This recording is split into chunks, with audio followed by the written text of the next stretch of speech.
Важно е да се подигне свеста за поголема финансиска поддршка на стручниот кадар кој е ангажиран на скенирање и реставрација на филмскиот фонд. И покрај тоа што кинотеката тоа го прави со сите сили, сепак кога станува збор за филмското културно наследство, мора да бидете во чекор со најновите технологии и условите за чување на традиционалниот и дигиталниот филмски фонд, вели Владимир Ангелов. Никогаш не се доволни средства за овакви ангажмани.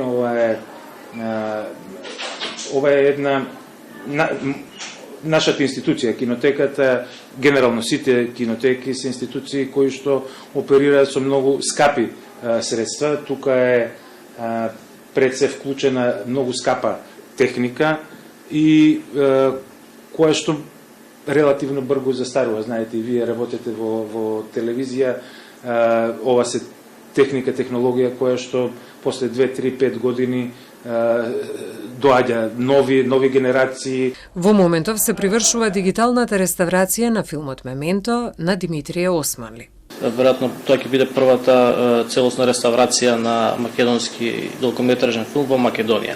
До сега сме ја правеле надвор во други лаборатории, годинава целосно ја правиме тука кај нас и мислам дека ќе биде еден од поинтересните резултати. Имаме некои етнолошки филмови. Сега ни е промоцијата на Blu-ray изданието од 5 етнолошки филмови кои што ги дигитализиравме минатата година и оваа година. Граѓаните кои денеска ја посетија кинотеката добија бесплатни изданија печатани и DVD изданија на кинотеката, како и организирана тура низ просториите и депоата на институцијата, која се грижи за националното филмско наследство.